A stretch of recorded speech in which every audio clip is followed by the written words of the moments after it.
Rata told that Xi Jinping is really one of, we're gonna say that one of the top, leader, but we do not know what's going on with the BBP and the other members of the parliamentary government of मैंने अपनी China. बेटी को And then I saw it on a TikTok that मैंने there was अपनी that बेटी को a former a member of the cabinet of in China, and Xi Jinping refused him to be in the meeting of the Communist Party in China. So that's all. Thank you so much. Yes, sir. Yes, sir. We all know that how Sri Lankan government has its own family members in the administration, and how fragile it is. So it's truly said that it's corrupt country, and it's totally dependent on China for its infrastructure and even basic food essentials. Though as neighbors we are able to help, but it's all ruined. So, ma'am, there is a question for you, and this is the last question from the participants. So, what role do you see the Quad to play in the whole Indo-Pacific area?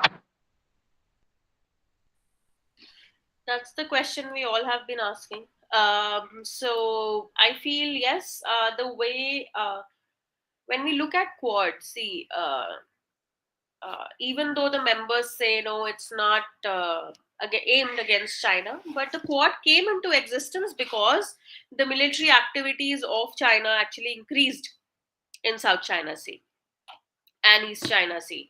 Now, of course, Quad is India, US, Japan, and Australia. But to me, what's important is the Indo-Pacific strategy. Though it has been very slow, even the Quad has been very slow. There was a time when there was a Quad meetings, and all four countries would issue different statements. Probably the first times over the last 2 years where we have seen joint statements coming from the Quad countries after the meeting. So Indo-Pacific strategy, of course, is there to, as they say, maintain rule of law and also freedom of navigation. But Indo-Pacific strategy is a larger strategy, I would say.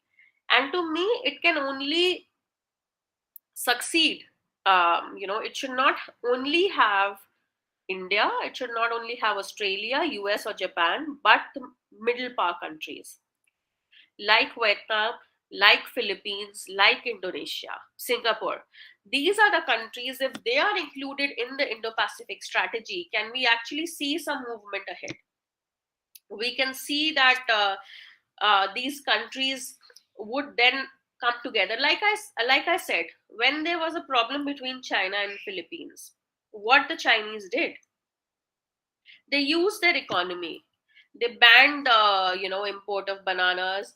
They asked mainland Chinese tourists not to go to Philippines. Now, I'm not sure if this is correct, but at least one or two people in every 10 people in Philippines, their job is dependent on the mainlanders, the Chinese tourists, and that was affected.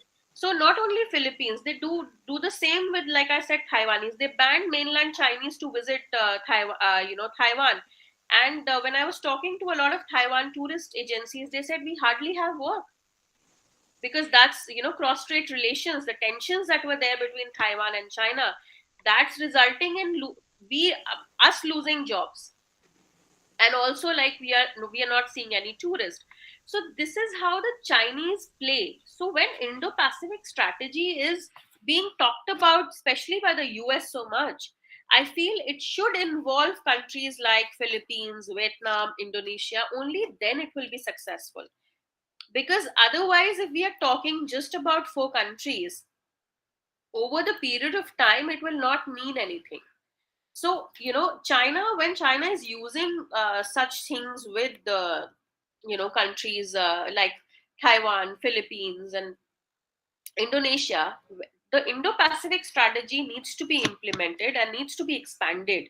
Only then can we say it will be successful. And I feel it's quite a strategy if we actually implement it and if it's actually seriously followed, because what we see, and especially what President Xi Jinping has mentioned about 2049, that it wants China to be a country with global pioneering influence.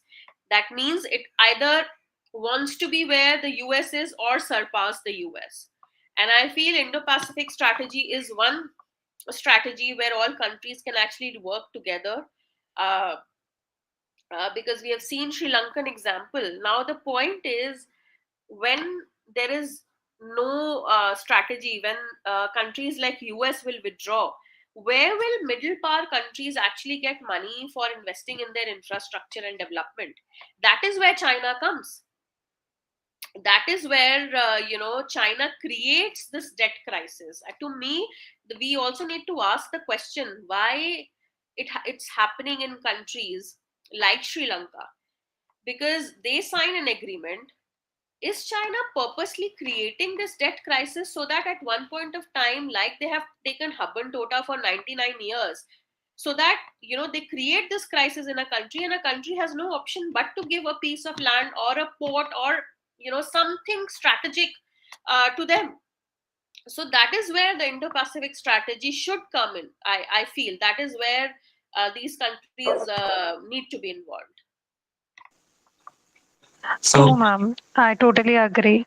Because even what you have said is right about the China's deliberate actions in the Sri Lanka's debt crisis, and even as you mentioned about the Indo-Pacific thing, every country counts, not just a powerful country. So it's important for every country to master their power through Indo-Pacific strategy. I think Yes, Professor sir. Jeta wants to say something. yeah, um, as I've noticed, what will happen both in India and China, because right now there's what we call the BRICS: Brazil, Russia, India, China, and South Africa. So what would happen to these disputes, despite the fact that India and China are really keen into each other's leader? So what will be the role that India would, portray in this economic crisis between those countries, and then the issue in the West Philippine Sea? I don't. What's your stand about this? Thank you for the question. I think, see, right now, if you look at India China relations, I think we are at what I would call uh, the worst stage, because there were a series of events that happened right from China announcing the China Pakistan Economic Corridor in 2014, then Doklam crisis in 2017, and the Galwan Valley crisis that happened in 2020, where India actually lost 20 of our soldiers. So Yes. I think right now the situation between India and China is not good. The relationship is not good. And even though we have a disengagement at the border after 16 rounds of commander level talks, I feel it is not over. Okay. The Indian media might say the disengagement has happened. People, the analyst might say disengagement has happened, but it's not permanent. And I think it's far from over. This is not the Okay. end of it. Like I Okay. said, of course, Xi Jinping has come back, consolidated his power. Now, He Weitung, who's also in the Politburo, and he was the commander of the ground forces in 2017 when we had the Doklam crisis with the Chinese. And he is also responsible for the Eastern Theater Command and all the military drills that happened around Taiwan after Pelosi's visit. He was in charge of that. Now, this person has got promotion. He was not in the 19th Party Congress, he was not in the Central Committee list, but this time, directly he's come to the Politburo. To me, these are the signs that things between India and China will only aggravate. And here, I think India has to take a decision after whatever tensions we are having with, especially China, the way they have gone about blocking India in international forums.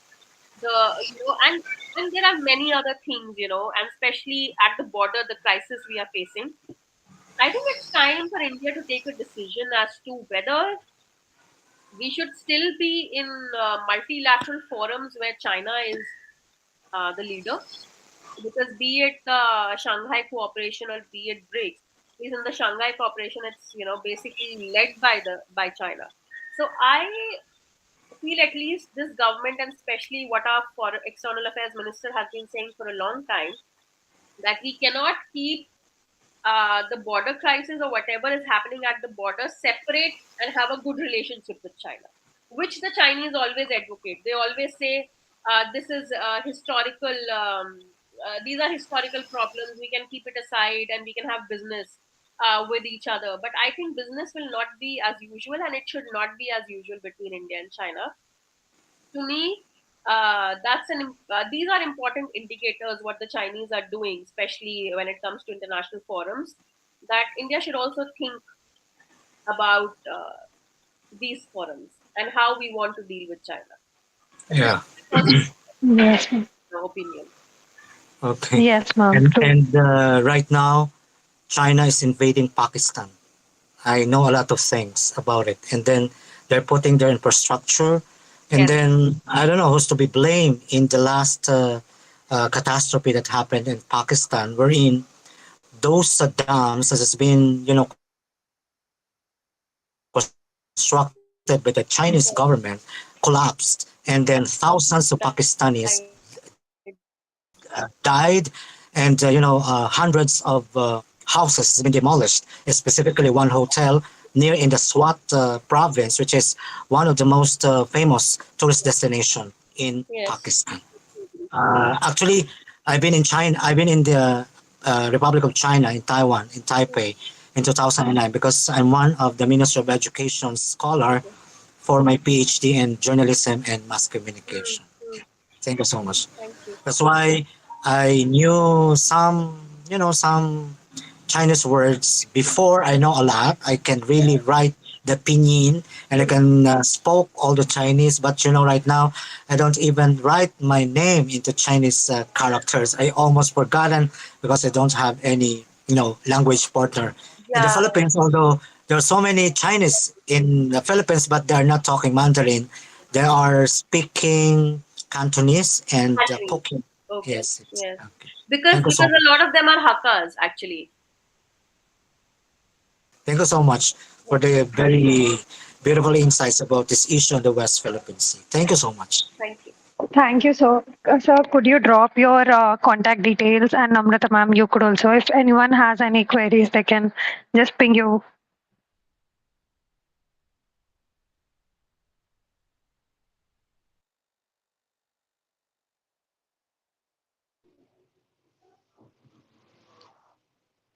I do have the email IDs of both our speakers, and I'll provide that in our handles so that any of our participants who have their questions, they can send us so that we can take those questions forward. Because I really think that all those people who will be going through our recording of this session, they will also be keen to ask questions to both of our learned speakers.